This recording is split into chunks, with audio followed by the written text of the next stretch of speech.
ॐ श्रीगुरुभ्यो नमः। हरिः ॐ। सहना भवतु, सहनौ भुनक्तु, सह वीर्यङ्करवावहै, तेजस्विनावधीतमस्तु मा विद्विषावहैः। ॐ शान्ति शान्ति शान्तिः। हरिः ॐ। सहस्रशीर्षं देवं विश्वाक्षं विश्वशम्भुवं विश्वन्नारायणं देवमक्षरं परमं पदं विश्वतः परमान्नित्यं विश्वन्नारायणगं हरिं विश्वमेवेदं पुरुषस्तद्विश्वमुपजीवति पतिं विश्वस्यात्मेश्वरगं शाश्वतगं शिवमच्युतम् नारायणं महाज्ञेयं विश्वात्मानं परायणं नारायणपरो ज्योतिरात्मा नारायणः परः नारायणपरं ब्रह्म तत्त्वन्नारायणः परः नारायणपरो ध्याता ध्यानं नारायणः परः यच्च किञ्चिज्जगत् सर्वं दृश्यते श्रूयतेऽपि वा अन्तर्बहिश्च तत्सर्वं व्याप्य नारायणस्थितः अनन्तमव्ययं कविगं समुद्रेऽन्तं विश्वशम्भुवम् पद्मकोशप्रतीकाशगं हृदयं चाप्यधोमुखम् अधो निष्ट्यावितस्त्यान्ते नाभ्यामुपरि तिष्ठति ज्वालमालाकुलं भाति विश्वस्यायतनं महत् सन्ततगं शिलाभिस्तुलम्बत्याकोशसन्निभम् तस्यान्ते सुषिरगं सूक्ष्मं तस्मिन् सर्वं प्रतिष्ठितम् तस्य मध्ये महानग्निर्विश्वाचिर्विश्वतोमुखः सोऽघ्रभुग्विभजन्तिश्चन्नाहारमजरः कविः तीर्यगूर्ध्वमरशायी रश्मयस्तस्य सन्तता सन्तापयति स्वं देहमापादतलमस्तकः तस्य मध्ये वह्निशिखा अणीयो ऊर्ध्वा व्यवस्थितः नीलतो यदमध्यस्ताद्विद्युल्लेखे वभास्वरम् नीवारशोकवत्तन्वी पीताभा स्वत्यनूपमाम् तस्या शिखाया मध्ये परमा आत्मा व्यवस्थितः स ब्रह्मः स शिवः स हरिः सेन्द्रः सोऽक्षरः परमस्वराट् कृतगं सत्यं परं ब्रह्म पुरुषं कृष्णपिङ्गलम् ऊर्ध्वरेतं विरूपाक्षं विश्वरूपाय वै नमो नमः ॐ नारायणाय विद्महे वासुदेवाय धीमहि तन्नो विष्णुः प्रचोदयात् ॐ शान्ति शान्ति शान्तिः हरिः ॐ. Yeah. So shall we go with the meaning now? Yes. Okay. So word Narayana itself we can give lot of definition. So generally the word Narayana has been formed by the two dhatus. One is Nara, then is Ayana. Nara means human being, and Ayana, because of Sandhi, when it becomes Narayana, Na it becomes otherwise Na actually. Ayana means resting place or abode. So Narayana signifies resting place or abode of man. Means where we can take real refuge. It is the real refuge, real abode for us. That's the one thing. And he is the Paramapada. He is the goal to be achieved. He is the goal to be attained. Also we can understand, we can derive the meaning from the Narayana. The other is also, there are a lot of, based on commentaries, when you say Narayana, Nara. Nara means one is water, I told you. The other is also like in the Vaishnava traditions, they define Nara, one is man, or Nara means man, and Nara is water. And also in some commentaries, they use the word Nara. Naram Jiva Samuhaha Ayanam Ashrayaha. Naram Jiva Samuhaha Ayanam Ashrayaha. It is a simple Sanskrit. I think most of you can understand. Nara means what? Aggregate of all beings. Ayana means abode. our place of resort. Means where we can, that is our final abode, where we can finally rest. That is what called Narayana. And in Mahabharata also you get, and in Vishnu Purana, and so many places in Manusmriti and Mahabharata, all these things, there are so many references for this. I think this should be enough for you. Now, in Narayana Sukta is a part of Yajurveda. If you go technically, there are two patas. Patas means two type of chantings, or like there are few words, there is a chain. One is Dravida Pata, they say, and and the other is Andhra Pata. So any of Dravida Pata is mostly used, I suppose, I believe. Now we will go to the, it is part of Yajurveda, I told you, Narayana Sukta. Sahasrashirsham Devam Vishwaksham Vishwashambhuvam Vishwan Narayanam Devam Aksharam Paramam Padam. If you remember Bhagavad Gita's 11th chapter, Vishwarupa Darshana Yoga, you can draw a lot of similarities, lot of, what do you say, synonyms here. So the universal form of the Lord Narayana, or the universal form of Brahman, or Brahman, or Ishvara. Ishvara means, as you know, in Vedanta we say Saguna. Sopadika Saguna Ishvara. Ishvara means not Shiva here. So Ishvara's universal form, the manifested universal form of the Lord, the manifested universal form of the Lord has been explained in this Narayana Sukta. Now, Sahasra Shirsha Devam. Sahasra Shirsha. Sahasra Shirsha means one who has got 1,000 heads. Now this word using 1,000, it is called only Upalakshana. Upalakshana means it is only symbolical actually. That doesn't mean that God has got 1,000 heads or God can have only 1,000 heads. No.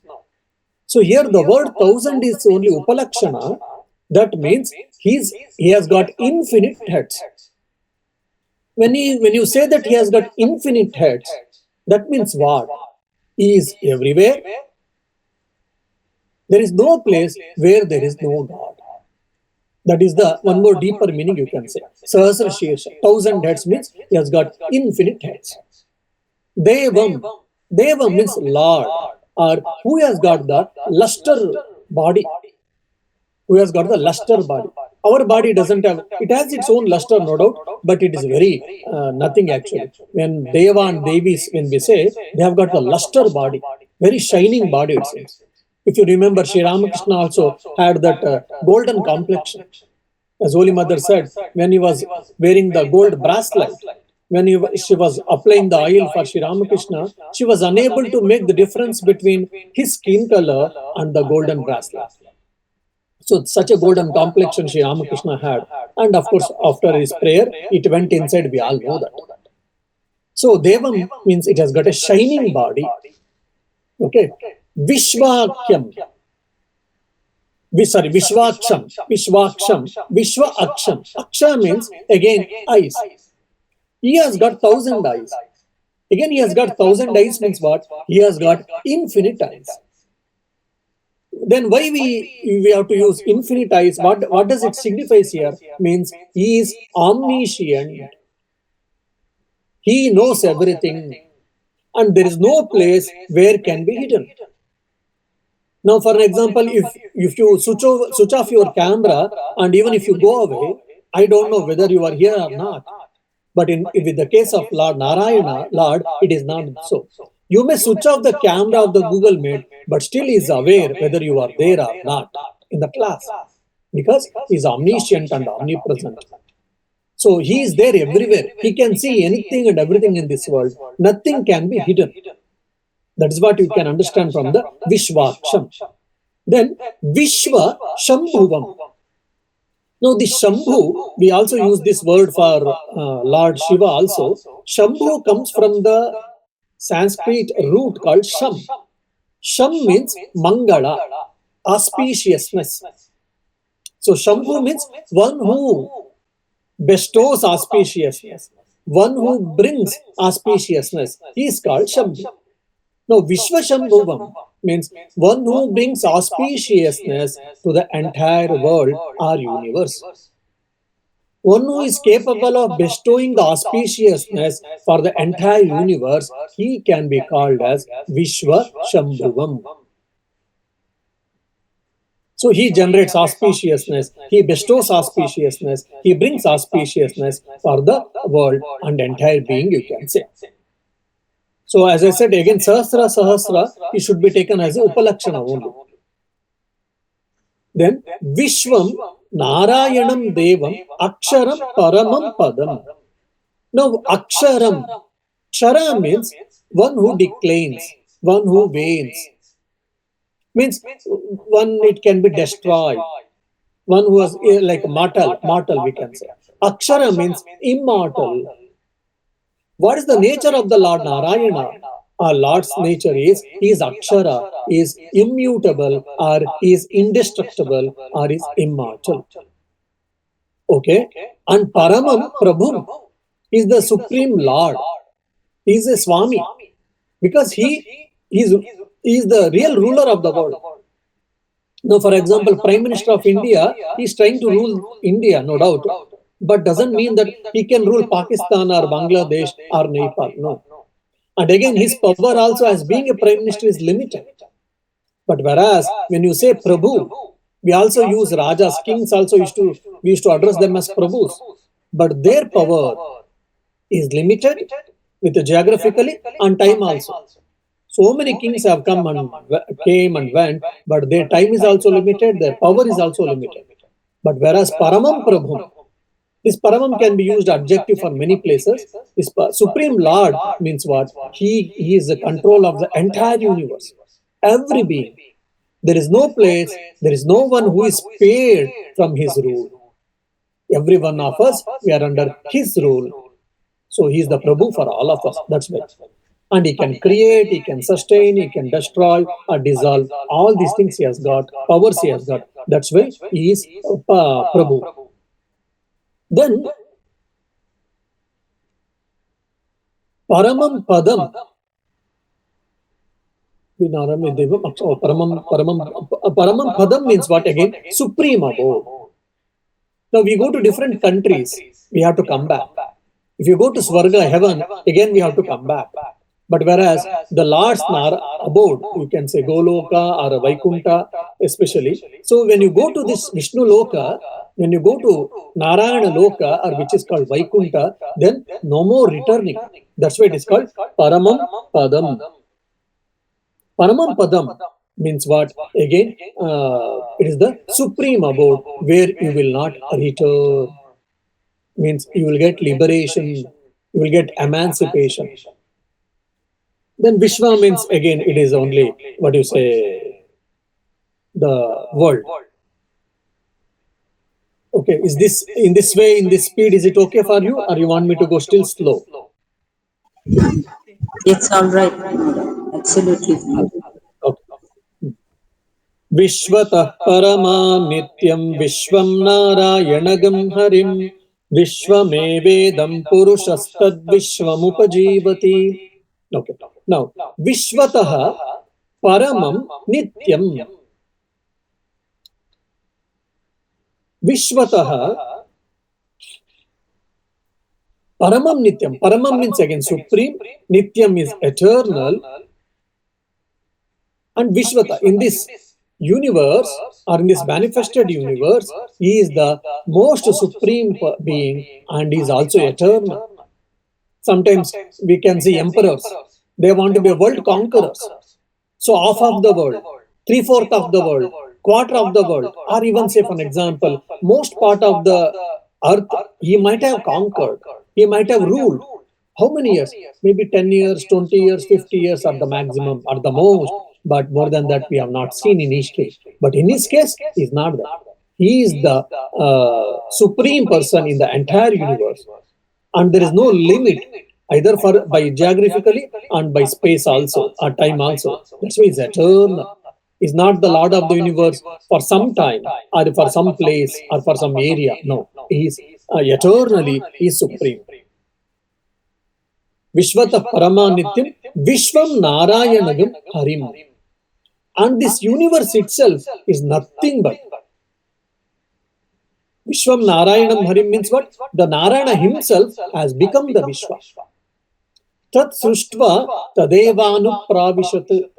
Taittiriya Upanishad, if you remember. Tat Sruštva, after creating this, means this universe, manifested universe, Tat Sruštva Tad Eva Anupravishat.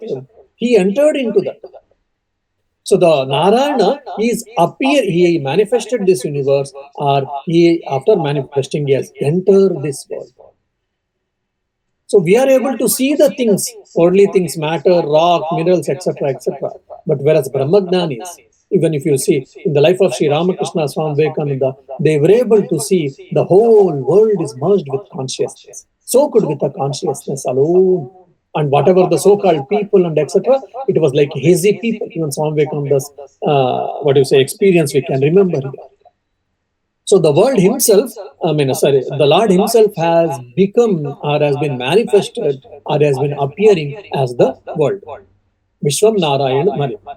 And Vishwameva Idam Purusha. And he is also the indweller of all objects of the universe. He is the indweller in all the beings and he is the source of every creation.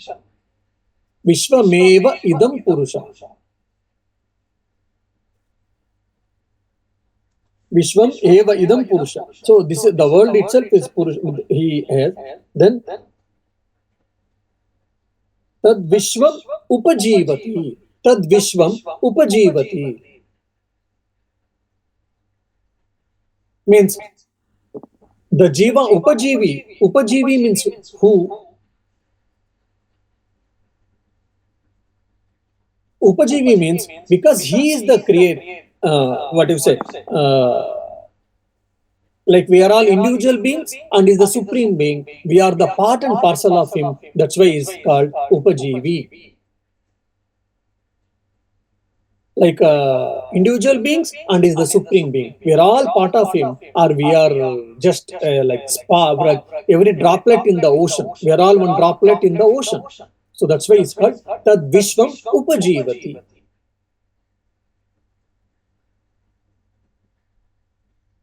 Patim Vishwasyatmeshwaragam Shashvatagam Shivamachyutam Narayanam Mahagneyam Vishwatmanam Parayanam.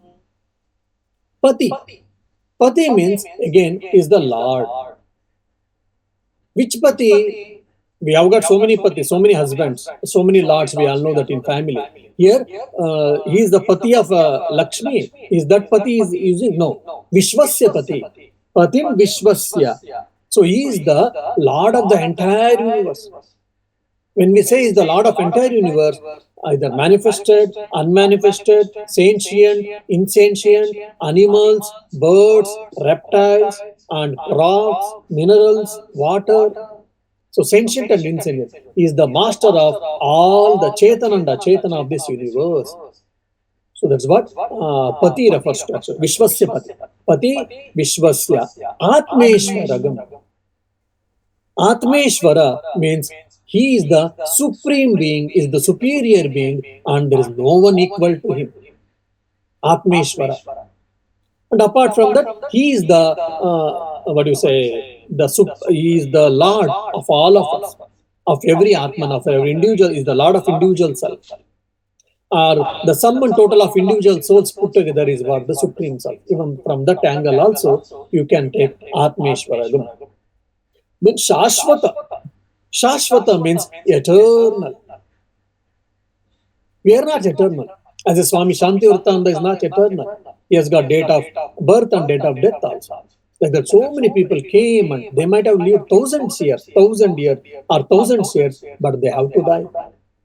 Even the so-called planet and solar system, it has got million years of history. After million years, it might get dissolved and it might get recreated. So even after 100 billion years, 500 billion years, there will be change and there will be dissolution. But whereas in his case, Shashvatam is eternal. Then the question may come, okay, is eternal, then there may be modifications. That is what called Chuti. Chuti, there can be some lost. For example, I am living for 100 years. In this 100 years, I lost many things. I lost my tooth, I lost my hairs, and I lost my health, so many things. So there is a lot of change in me. So is that God is eternally living fine, but is there any change in him? Or he loses anything because of long living, whether his health goes down, whether he loses his teeth, or whether he loses his hairs, etc., etc.? No, he is Achyuta. There is no Chuti in him. There is no, what do you say, drawback in him, or there is no limitedness, or there is no any defects in him. And he is also Achyuta, means is devoid of all the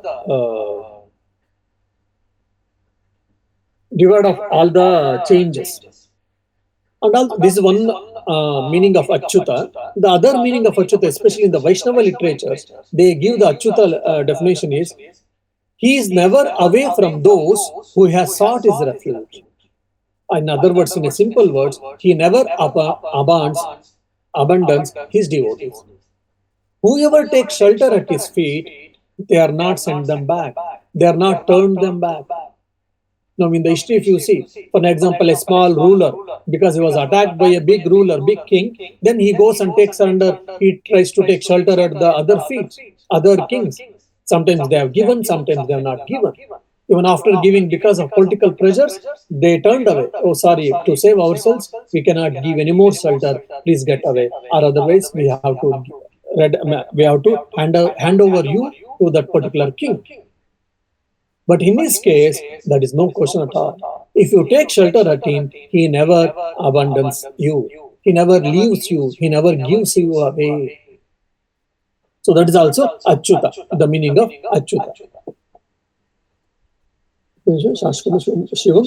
And Shivam. Shivam is also, we all know that Shivam, one you can say is a Lord, and the other is Shiva is generally the right meaning is auspiciousness, because the Shiva also word comes from the Sham Dhatu. So it is auspiciousness. So Patim you understand, Vishwasya Atma, Atmeshwaragam, Shashvata you understood, Shivam Achyutam. Then Narayanam Mahagneyam Vishvatmanam Parayanam. Vishvatman is the inner self of all the beings, is the inner Antaryami of all the beings, and he exists everywhere. Vishvatman. And Mahagneya.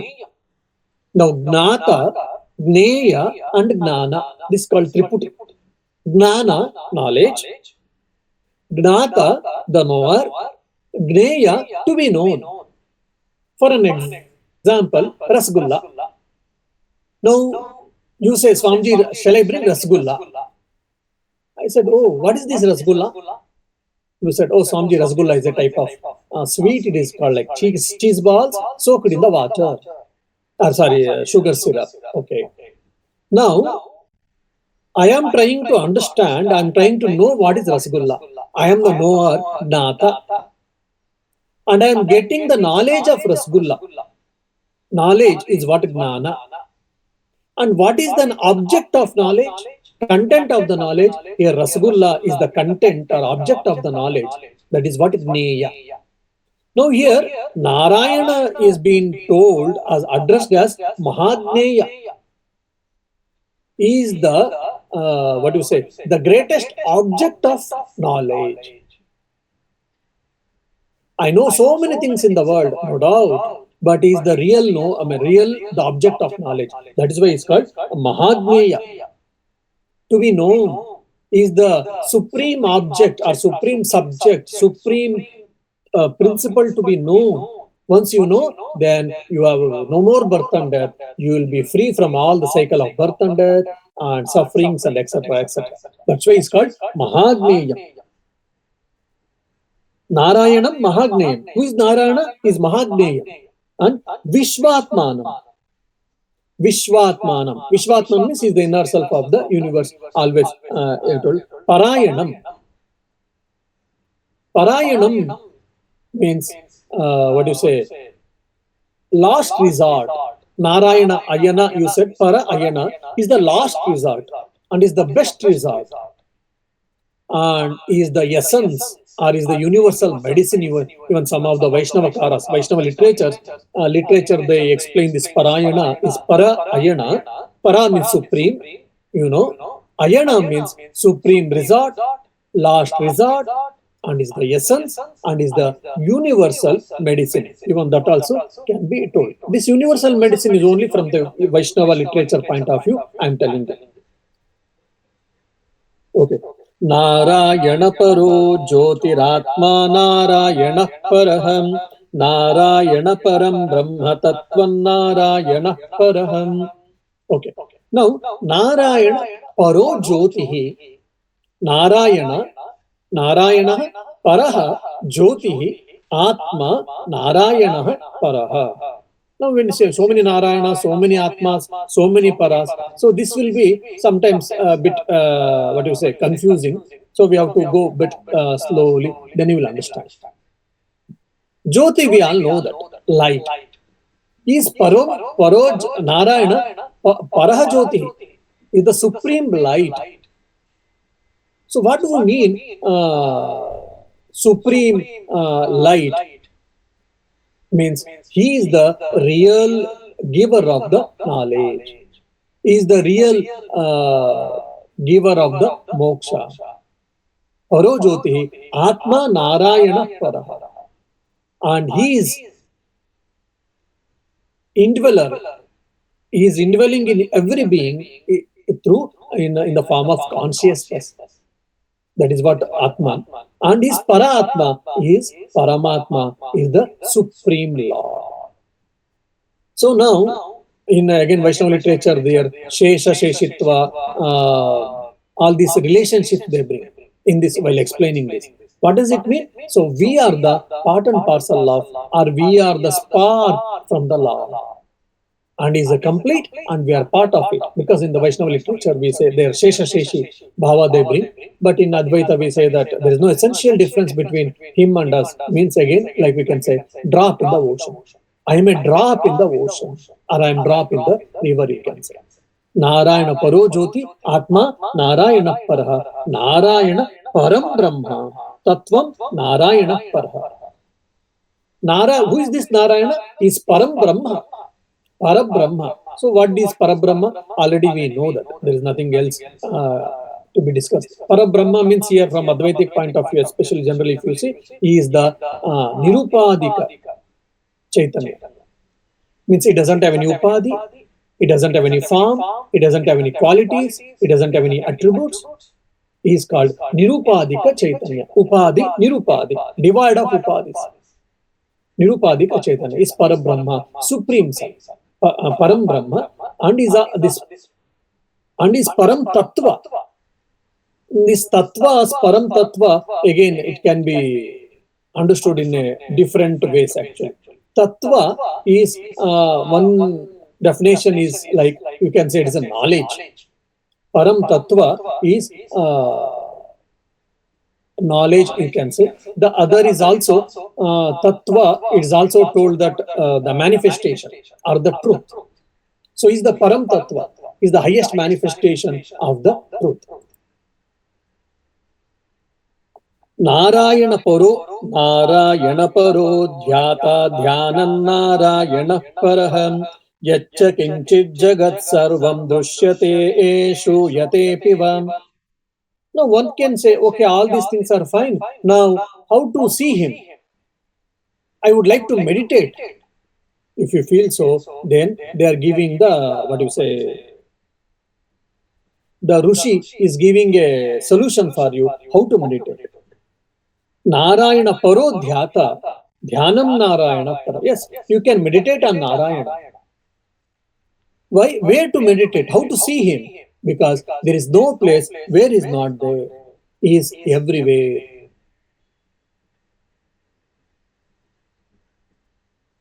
And also, Tattva is also we can use, that is reality, is the supreme reality, you can say. Okay. Narayana Paraha Dhyata Dhyanam Narayana Paraha. Means Narayana is the supreme meditator and Narayana is the supreme meditation. What does it mean?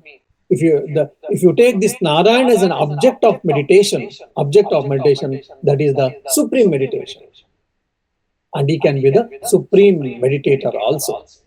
Now, where to meditate? How to meditate? How to feel him? If you ask, they are telling, Yaccha kinchit jagat sarvam drushyate shruyate piva. In this universe, whatever you are seeing, whatever you are hearing, everything is pervaded by Lord. Yatcha kinchit, whatever jagat sarvam, in this entire universe, whatever you see in this entire universe, drushyate, whatever you see in this entire universe, shruyate apiva, and also whatever you hear, everything has been pervaded by the Lord Narayana.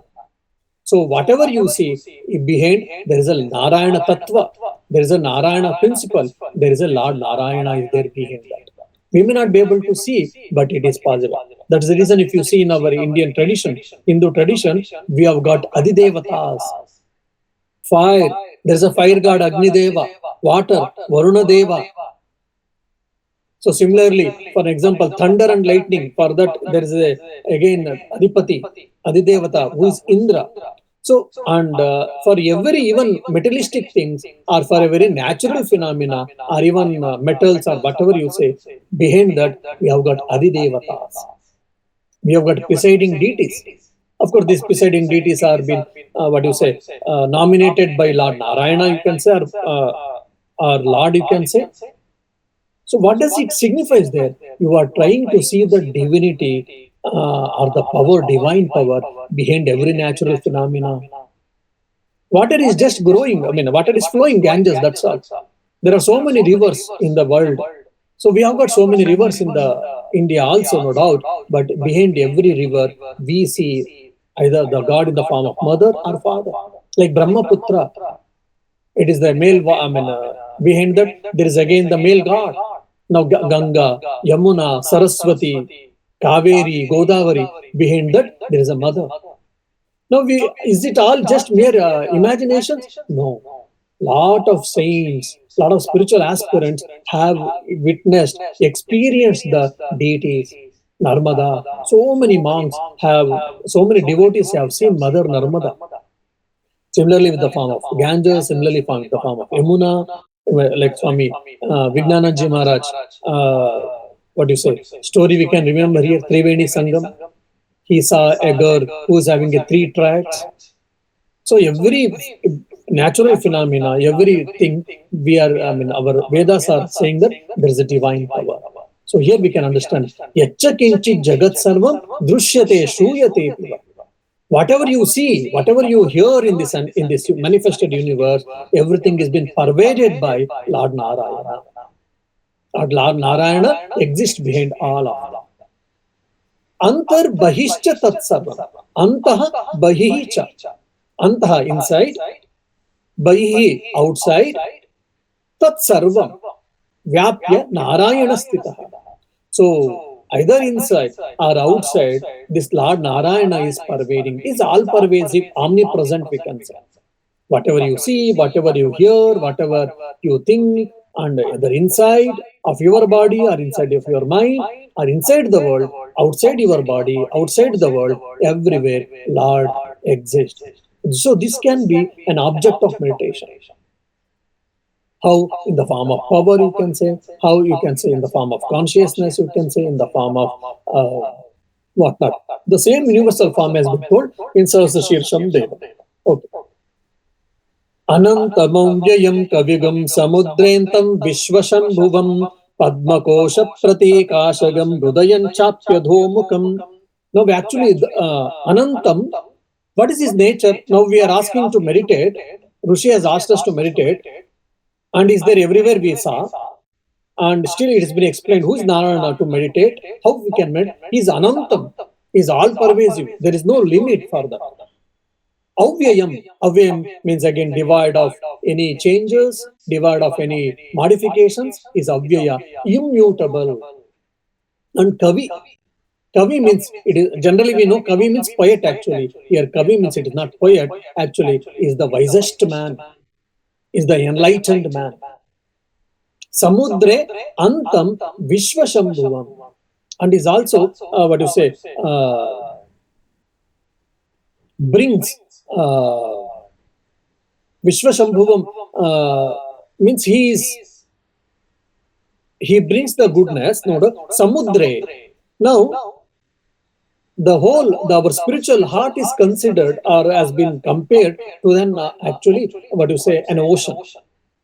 Okay, in that samudra antam, he is residing in that ocean of the heart.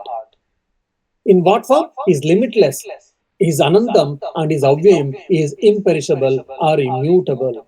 And kavi means he is a wisest man, or other meaning of this kavi is what? Omniscient. And vishvashambhuva, he is residing in our heart, and vishvashambhuva is the cause of the happiness of the universe. Then padmakosha pratikashagam hrudayam chapya adhomukam. Padmakosha pratikasha hrudayam cha api adhomukam. Now here actually Dahara Vidya it is called. I think Brodharanyaka Upanishad this discussion comes. Now there's an based on the people's experience. I mean spiritual aspirants' experience, you can say, or the Rishis' experience. They are saying that now we have got a spiritual heart. Yes, in that spiritual heart there is a lotus, and lotus is in upside down itself. We all know that how the lotus will be there like this. For an example, we all know that lotus. Now this lotus has been said upside down. The lotus is in upside down. Adhomukam. Now the lotus is upside down. Before going to shloka, I will explain, then I will go to shloka. Now the lotus is upside down, and in the tip of the thing, there is a infinite space. In the lotus tip, there is an infinite space. There Lord Narayana is residing itself. We all know that lotus, for example, normal lotus. Now the same lotus, if you put upside down, how at the tip of the lotus, there is a small space. In that space, infinite space, the Lord is residing. So this is called Dahara Vidya. 32 Vidyas has been listed in our Upanishads, which is available. Unfortunately, many of the Vidyas, we don't get a lot of details because we have lost. In Chandogya, there's a lot of references for this, but unfortunately, we don't have more details how to practice. But this Dahara Vidya, I think, Brodharanyaka, Chandogya, we get it. So it has been, how to meditate on Lord has been told here.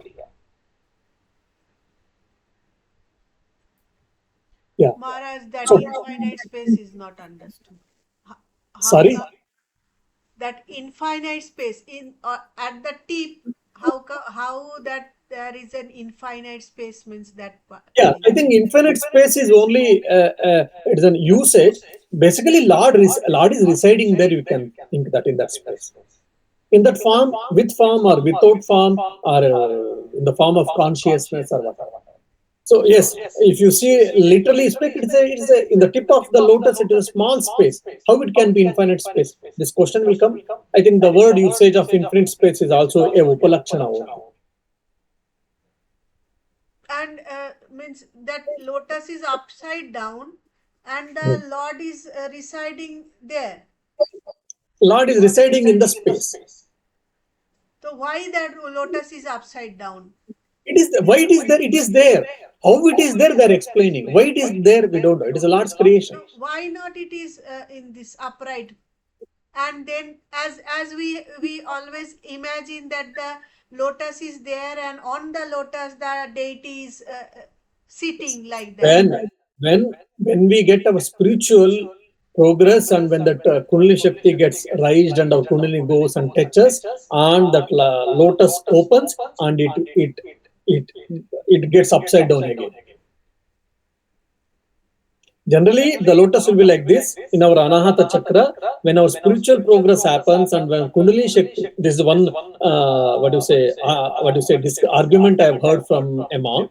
So when the Kundalini Shakti goes and touches there, and that lotus blooms, and it turns upside down. So in that form, our gurus have asked us to meditate. Actually. So it is a state of the what do you say, spiritual progress. When the spiritual progress happens, then what do you say, this lotus opens and where the God is residing. And for this, I think we get also references. Whatever the upasana paddhati we are doing it, when Patanjali Yoga Sutra also we get references for this. And also, of course, it has been given by parampara, that traditions we can say. And Clear? in previous also that supreme meditation and supreme meditator. Can you explain it a bit more? Now, when you are meditating on the Lord, now, for example, you say, "Oh, I mean, either sometimes people come and will be keep on hearing lectures."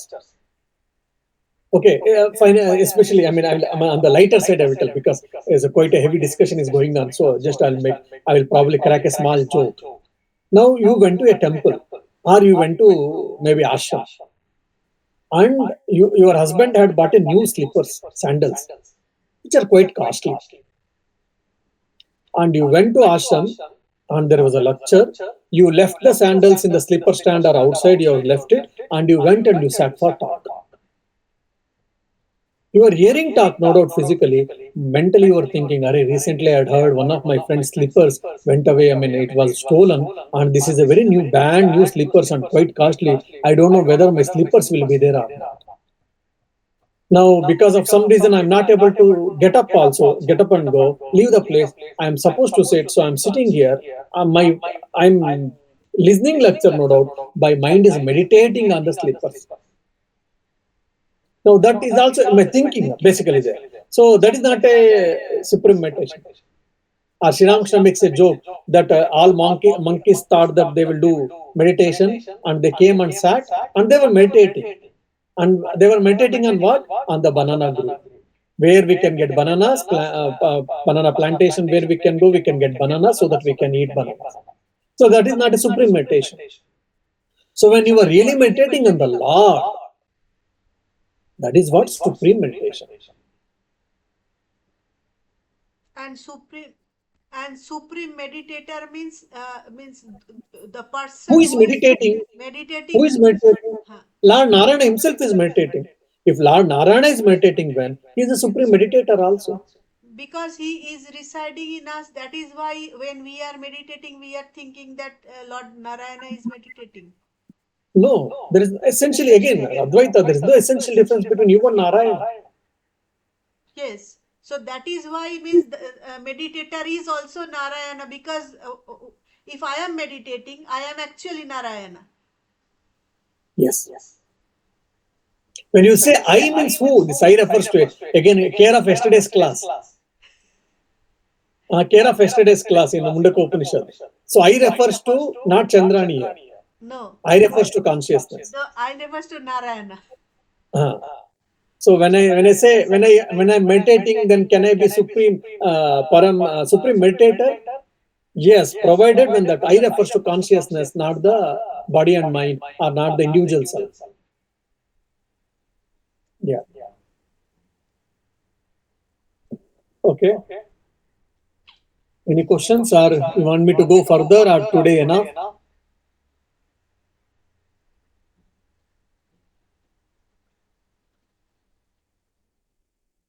Yes, I want a reply. Is this enough for today, and shall we take next class, next part? I don't think that you can complete it today. Means it will be too fast. Yes. So we have covered till the half, 6 verses. So Maharaj, why in these suktas we start with the Shanti mantra and then again at the end there is again the Shanti mantra? Yeah, it is a good question. So I think I told you that is a tradition been followed. Tradition followed. Every sukta or any Vedic chanting, particular Upanishads, especially Upanishads and suktas, when we chant, so based on that anuvaka, based on the chapters or based on that Vedas, we take the Shanti mantra. We start and we end with the Shanti mantra. It is like we can say what you say Mangala. For example, if you see any old books and all, they start a Mangala Chalana. So invoking the auspiciousness, invoking the God, they start and they end with the, like for example, we start with remembering God and we said end with Ramakrishna Arpanamastu or whatever. Now, why do we invoke God at the beginning and at the, as Swami Brahmanji said, that's how we can practice this as a karma yoga and we can offer the fruits to at the feet of Sri Ramakrishna or at the Lord. So similarly, so it is invoking the auspiciousness at the beginning and at the end. See, Shanti mantras is what? One is you are invoking a peace, invoking auspiciousness. Or at the same time, like Bhadram Karne Vishnuyama Deva there, you are asking the Devatas that please let me have a good health. Let me hear good. Let me see good. Let me do good. Let there be swasti. Swasti no Indra Vruddha Shavaha. So let there be auspiciousness for all of us. So invoking the auspiciousness, invoking the good things.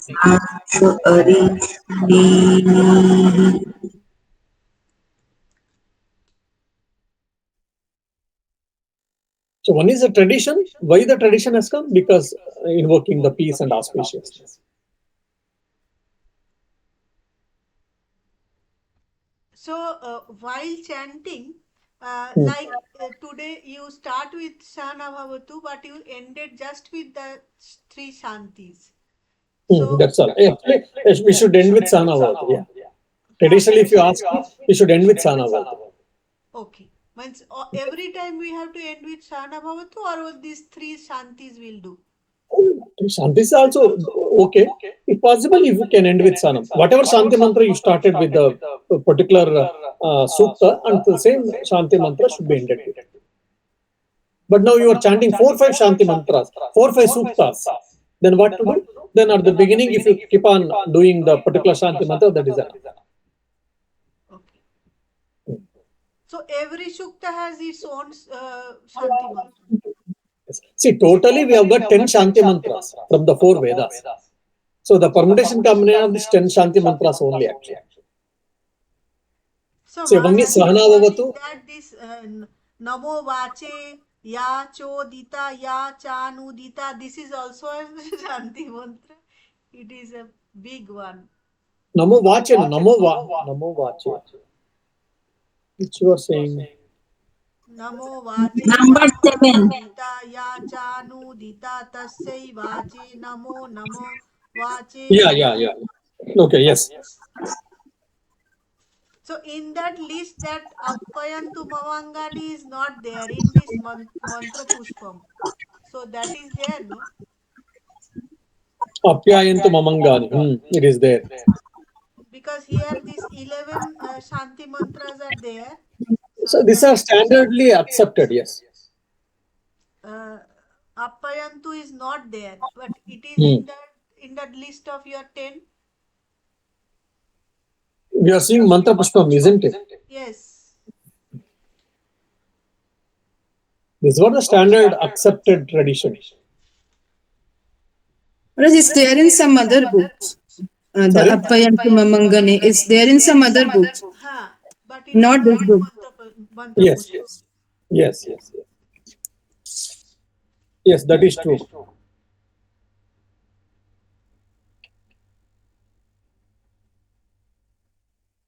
Bhutam Namo.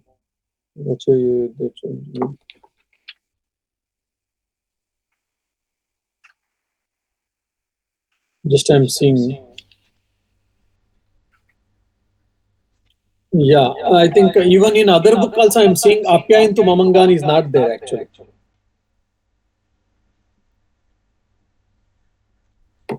Apyayantu Mamangani, it is in Upanishad we see, no? In one of the Upanishad we see.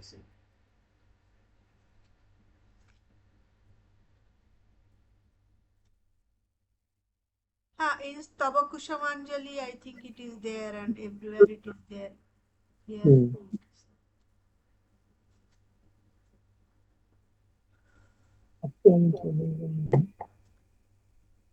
So, if anybody else is having any other question regarding this today's part of Narayana Suktam.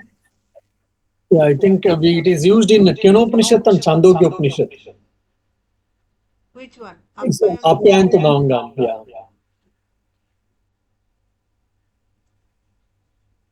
But I also do not know why it has not been in the Shanti mantras.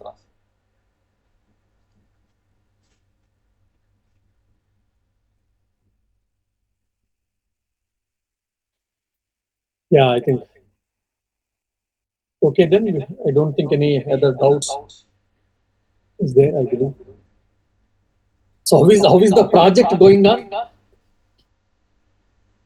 Stop. How is the spiritual project going on? We started We started Maharaj, Maharaj, but but it is stopped. So we have to restart it again. That's how our life goes. Start, forget, start again. Remember, again start. Yes. So we need your this No, slaps see, in between. no, that's how it happens. Most of our cases, we are all mandadhikaris. So that's how we think suddenly we get inspiration by hearing some stories or meeting some holy people, and we'll start doing it. Or we ourselves will feel something, reading something we remember, and we started doing it. After some time, the inspiration goes down, and sometimes there can be some challenges, workload, work pressure, domestic pressure, professional work pressure, all these things. In that we feel, oh, it is difficult. Yeah, difficult. We say that, and I think we stop it or we forget or whatever. After suddenly some days afterwards, we remember either few days or some days. Hey, I was supposed to do this. I was supposed to do that. I didn't do that. I feel bad about it. And sometimes we accept. Sometimes we try to do, and we do it for some time. Again, same thing happens. Then again do. So like this, slowly, that emotional stability and spiritual stability comes in our lives, most of our lives. So there is no other go. We should keep on pursuing it. Pray to Sri Ramakrishna. Take some. That's where making sankalpa comes into picture. For example, Suitanji came and all, now Balabhadranji came and all. When Suitanji came, sometimes when I go to some functions and all, I come at 11:30 to 12. I mean, by the time I come at 10, 11, it will be done. So whatever sankalpas I have done, there is no other go for it.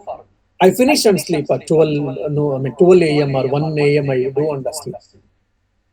Now, probably this was not possible for me also few years before. Conveniently said, oh, Sri Ramakrishna, you know that I'm busy. Are you? I mean, I was busy. I cannot do that. What is that? Just used to sleep off. Now, slowly in the due course of time, yeah. But because of that, there is no other choice is given for my sleep and eating food and all. Then why should be choice for japa or any other chantings? So like that, keep on, what you say, hammering the mind. Vedantic hammer, I use the word. So keep on hammering the mind. Somehow I am trying to do that japa and other sankalpas, whatever I've taken, even maybe 11 p.m., 12 a.m., 1 a.m. or whatever, I try to do and finish and sleep. So like this, we have to make sankalpas. Sankalpas is what firm resolve. No, I will do it. So don't too much, pressurize yourself, and there should not be afterwards health problems in your case, or there should not be any other relationship problems. So you yourself, you think your routine, your workload, and your commitments. Based on that, sincerely, you yourself, you take up a resolve what possible you can do, 1,000 or 2,000 or 3,000 or 500 or whatever. You take it, start doing it. Then 15 days, 20 days, 1 month you do. Then by the time again 1 or 2 malas, you can increase. Never mind, 1 year I have given. That doesn't mean that 1 year only you should complete. It should become 1.5 year. Will not Sri Ramakrishna accept? Definitely will accept. It is only all these type of sankalpas we do to keep our spiritual practice intact, and as much as possible, so that we shall develop devotion towards Sri Ramakrishna. And simple thing is, it is a simple thing. We all of us, we know we have to put into practice. The moment you give a choice to your mind, it will say no. Generally, all of us, because of our samskaras. And when you don't give a choice, you will do it. Including me, and including you, including me. This is the universal truth, actually. And there's a beautiful, there was a very funny story, actually. Swami Atmastanji Maharaj had come to also. Then he was Vice President Maharaj. He had come, and I think before Diksha, after Diksha, there was a time given. If any, either his disciples or anyone, if they have got any doubts with regarding spiritual things, you can come and discuss or ask Maharaj. Then pranam over and things were happening, but it was few brahmacharins and monks were there, and some devotees were also, some senior devotees were also were there in and around Maharaj, and they were asked. One fellow came and said, Swamiji, I've got a problem. So fine, what is your problem? So Swamiji, I have to look after my family, I have to look after my office, and I've got to do this, I have to do that, and fine. Okay, what is your problem, you tell me? Oh, I'm not able to meditate. I'm not able to do japa. Why? I don't have it. Then we start gallo. Or Jivan Chola Gala, or Maharaja Swami. Oh, we all thought that he will get nice scoldings. We knew that, but we were trying to hold ourselves in front of Maharaj. We can't do anything. We are holding. Maharaj listened so nicely, carefully, beautifully, he listened patiently. And after said, okay, now before answering, I have got some questions to you. Will you answer? I said, yes, Maharaj. Okay, now you have got a lot of workload, you are saying, isn't it? Yes, Maharaj. Then are you able to sleep? Whatever is required sleep, 5, 6 hours or 7 hours.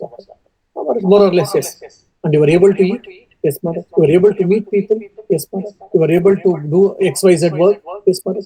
Then he said, Sala, you have got work for every time, got everything, and not only for Chapak. At last, he said. I mean, that fellow, he has to shut up his mouth and go away.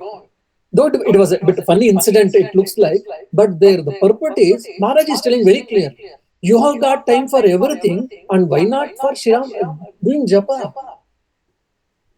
Isn't it?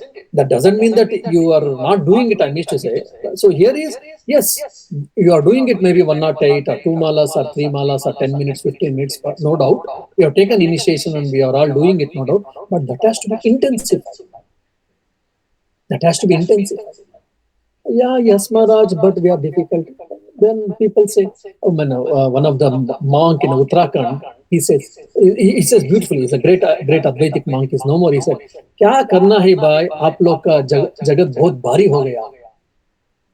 It's what to do, brother. The world has become so true for you. This is the actual, the bedrock, I mean, the bottom line of all of our arguments.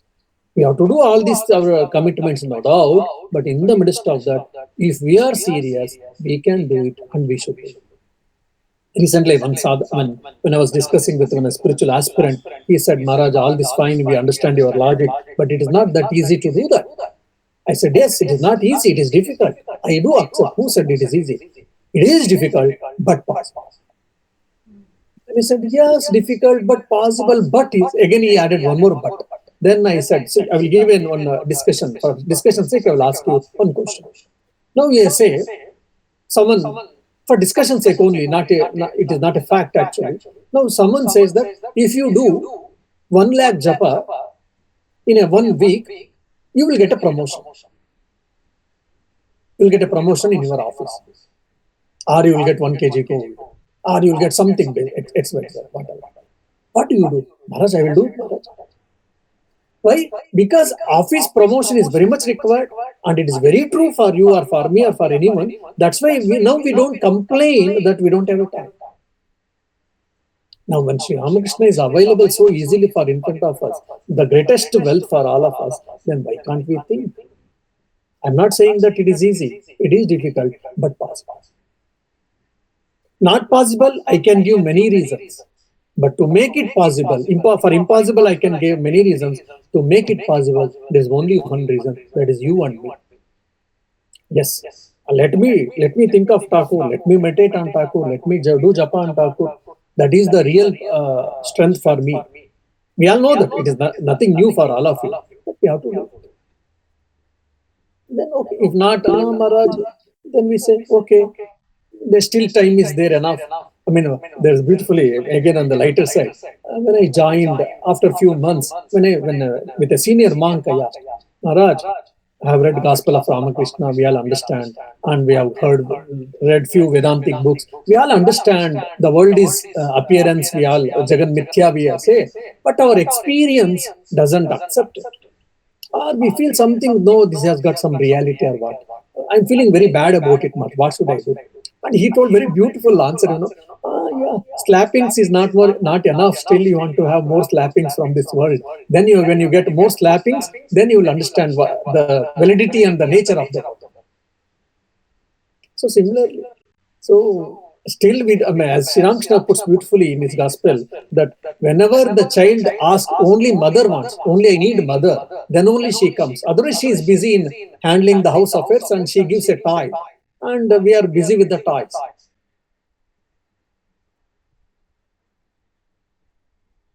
Now it is all up to us whether we want to be busy with toys or whether we want her only.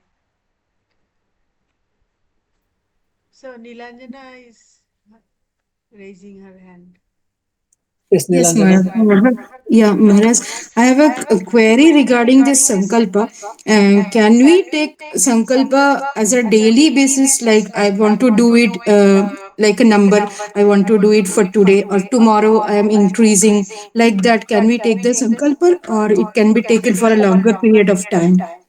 You can take it, but to maintain a consistency in our spiritual life, consistency is very important. To make a consistency, generally we take sankalpa for long time. Okay, Now, Maharaj. say for an example, you took a sankalpa for 1,000. Yeah. That doesn't mean that you should do only 1,000. You can do 2,000, you can do 3,000, no doubt. But at least basically every day you should take 1,000. You should do. Why that? So that because of the sankalpa you are forced to do it. Sometimes it can be a bit mechanical also. The quality sometimes it may not be same. Never mind, we feel that. But to maintain the consistency, quality and quantity both to go hand in hand, we are trying to make it. So generally the sankalpas, I mean for this type of things, the Aksha Laksha Japa and all these things, generally sankalpas should be for a long time. At least if you feel difficulty for some time and all, you can take it sankalpas like 1 month, 30 days. To fast with 1 week or 2 weeks, then 30 days, 48 days like that. 48 days is what one mandala we say. So 48 days you can take one sankalpa and you do based on your capacity. Okay, Or half understood. mandala, which you can say 21 or 24 days you can take. Okay, But Maharaj, if understood. we say take that a longer period, then if we cannot meet that sankalpa, then what happens? Nothing happens. Nothing happens. Now, in the Sankalpa, what is why you are doing is also very important. Now, Ramakrishna Prityartham. To please Sri Ramakrishna, I have taken. Okay, that is one thing. That is a part of it. When you doing one day, for some reason, 1 or 2 days, if you don't do it, that's then still nothing. Sri Ramakrishna will not be angry on us, no doubt. But if you take a Kamya Sankalpa, okay, I'll be doing so much japa every day, Sri Ramakrishna's japa. Then for me and for I mean, generally praying is fine, but in a sankalpa, if you take that for me and for my family, let us have a go. I mean, let us have all well-being and let us have a health and wealth and promotion of my son or daughter, daughter-in-law, etc. This kamya sankalpa we say. If you take that, then generally when you take a kamya sankalpa, you are supposed to do that. If you don't do it, then you don't get siddhi. You don't get siddhi means you don't get desired results. So Maharaj say for one mandala, if we are taking some sankalpa, Hmm. and say after 7 days or 10 days it breaks, Hmm. so we have to count from one again. Yes. If you take 24 Sankalpa for one mandala, yes, that's how it happens. Now say 24, 21 days you took Sankalpa, 15 days you did, 16 days it broke. What to do? Now again 21 days it should start. So resetting kind. Resetting, yes. This But the total number of japa will continue there. It need not to be start with zero. Like 15 days you did 1,000, say 15,000 happened. 16th day you broke it for some reason. Then you have to do start with one. But then 15 should be nullified now. Then again 15,001, 15,002 it goes. With the japa I mean to say. and Maharaj, one more thing is there. Means not regarding this japa. Say sometimes I like to hear some talks like your Mundak Upanishad or something, means scriptural thing. So it goes in my head. I'm in that mood. So probably I'll go on listening to various Upanishadic talks. But actually, that Jnana Yog we cannot or I cannot practice. So it is just for intellectual purpose, for knowing, probably. No, because means I am not Shetoketu just after me hearing that I am that I will realize that. Okay, but this also happens when this is one cause of disturbance, because when I am in that mood I am listening, so instead of doing the japa, I will prefer that, oh, I want to listen to that. So that is again a distraction for me. So then Yeah. I think it is whether it is totally waste. This listening, this, it is again a spiritual entertainment, because it will not improve anything. See, yeah, again, it's a good question, very valid question. Yeah, it can be spiritual entertainment for some of us, no doubt. But yes, because sadhana chatushte sampannata, which four prerequisites we say, till then when we get established, just by hearing Vedanta, you will not get realization. When Tattvamasi Shvetaketu, when he heard 9 times, why he understood Ahamasmi Brahma? Because sadhana chatushte sampannata he had been attained. So that adhikaritva comes there because he was fit person already. He was accomplished in that four prerequisites of to Advaita Vedanta gives. That's where he was done. Now in our case, since we these four prerequisites not been established, not been achieved, so Vedanta by hearing we will not get self-realization or will not get experience of self. Then why should we hear? Because of hearing. While hearing what you are doing, that you are doing a satsanga. While hearing a good talk, Vedantic talk, so you are thinking some about good thing about self or whatever. First point. That's the one thing you are using time in a good way, right way. When you are using a right way, the time at the same time it is also negating or it is also controlling your mind to go down or controlling your mind to spend the time in a wrong way or a useless way. First point. Second is this yourself you can experience. At least I've experienced quite a few times this. When you are reading Upanishads, when you are hearing this time and again, at some point of time, for example, you get some problem. You'll face some difficulties in the life, personal life, or in the domestic life, or in the professional life, or whatever. Then your Vedanta comes into your rescue. Okay, something is happening, all is fine, but anyhow, why should I mean, boggle my head? Why should I break my head too much for these things? What did I hear in the Mundaka Upanishad? What did I hear in Brahma Sutra? What did I hear in Kathopanishad? That will come to your rescue. It has to come. That's where the study comes into picture. Second point. Third is your attachment to the world. And the world is a real notion. Slowly, it keeps reducing actually. If yourself you observe, say 10, 20 years before hearing this Vedantic lecture seriously, what your notion of the world and the reality of the world, and today the notion of the reality of the world has been reduced to larger extent. See, it is all gradual process. It is all slow process in our cases. Why? Because we have got a lot of samskaras, backlogs we have got, and our sadhanas are also not very intense. That's why it takes time. Slowly, small erosion, little by little erosion is happening. Ignorance, erosion of ignorance, erosion of tanmatras, you can say, or erosion of the bad samskaras, all these things. So now we are all trying to add more and more good things are the reality, so that what happens? So that we become a fittest instrument to receive Brahmagnana or to receive the, what you say, Bhagavad Darshan or Bhagavad Saksha or Ishwarla. So means, the thing is, I am carried away by listening to it so much Yes, that yeah, you are right. So there then we have to my time control. of japam, then means I miss the japam like that. That's why you have to control. See, Yes. emotions is not a devotion. Emotions is not neither knowledge nor devotion. It is a feeling only. Okay, you have got feeling. You have got naturally, probably you are more intellectual person. You have got more bent of mind towards knowledge or study or reading or etc. etc. That's your natural tendency. Never mind. But when your japa comes, you are supposed to do japa. You are supposed to say yes. I shall listen the talk afterwards, today or tomorrow or after whenever is possible. Now I have to supposed to do some set of japa. Let me do.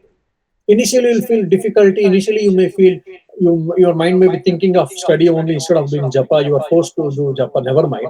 Initially, it happens. Then slowly, it changes.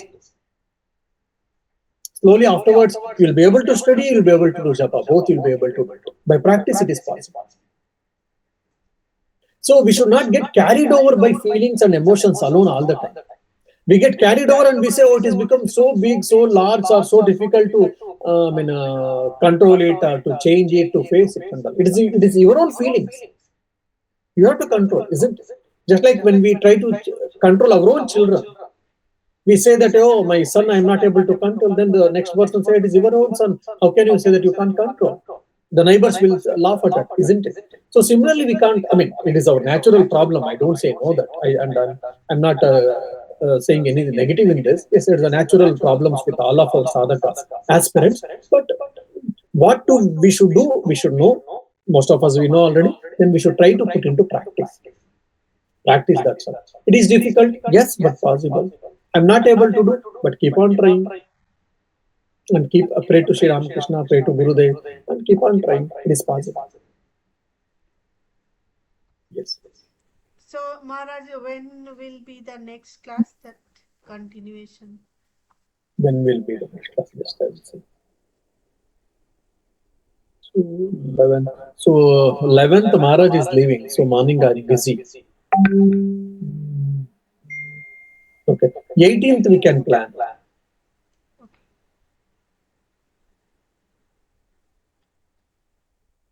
This timing is okay. Yeah.